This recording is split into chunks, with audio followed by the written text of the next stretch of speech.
अस्सलामुअलैकुम, welcome to my kitchen. कैसे हैं आप सब? उम्मीद करती हूँ सब खैरियत से होंगे। आज आपके साथ मैं बहुत ही इजी रेसिपी शेयर करने जा रही हूँ, जिसे आप नान के तौर पे भी इस्तेमाल कर सकते हैं, शवारमा ब्रेड के तौर पे भी इस्तेमाल कर सकते हैं। इसमें ना तो दही का इस्तेमाल करेंगे, ना ही अंडे का इस्तेमाल करेंगे। बगैर ओवन के हम इसे तवे पे बनाएंगे। देखें, बहुत ही सॉफ्ट बनकर तैयार हुए हैं। तो चलें रेसिपी स्टार्ट करते हैं। 2 कप मैदा लेंगे और मैदे को छान लेंगे। मैदा हमेशा छान के इस्तेमाल किया करें, इससे डो बहुत ही सॉफ्ट बनती है। अब इसमें हम डालेंगे 1 टीस्पून नमक, 1 टीस्पून चीनी, 1 teaspoon baking soda, 1 teaspoon baking powder, 2 tablespoon oil शामिल करेंगे और 2 ही टेबलस्पून लेमन जूस के शामिल करेंगे। बहुत अच्छे से मिक्स करेंगे ताकि तमाम चीज़ें यकजान हो जाएं। इसके बाद इसको दूध से गूंदेंगे। यहाँ पे मैंने हाफ कप दूध लिया है, लेकिन हम इसको बहुत थोड़ा थोड़ा करके शामिल करेंगे। पहले थोड़ा सा शामिल करेंगे और उसे अच्छे से गूंद लेंगे, फिर थोड़ा सा शामिल करेंगे और इस तरह एक आटे की डो तैयार कर लेंगे।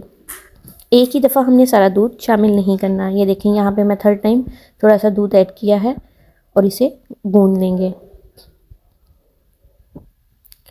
गूंदने के बाद ये देखें, एक सॉफ्ट सी डो हमारे पास रेडी है। इसे 15 मिनट का रेस्ट देंगे। 15 मिनट के बाद हम इसे बेल लेंगे। आटे के पेड़े रेडी कर लेंगे। यहाँ पे मैंने 5 पेड़े रेडी किए हैं 2 कप में, यानी कि 5 आप नान या ब्रेड बना सकते हैं। एक पेड़ा लेंगे और उसे बेल लेंगे।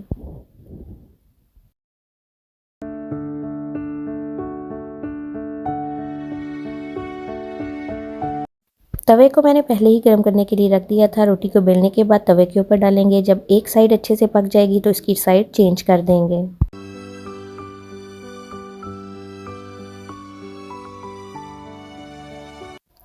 रोटी की दोनों साइडों को मीडियम टू लो फ्लेम पे पका लेंगे। इसे आपने तेज़ आंच पे नहीं पकाना। जब पक जाएगी तो इस ऊपर आप देसी घी या बटर लगा लें।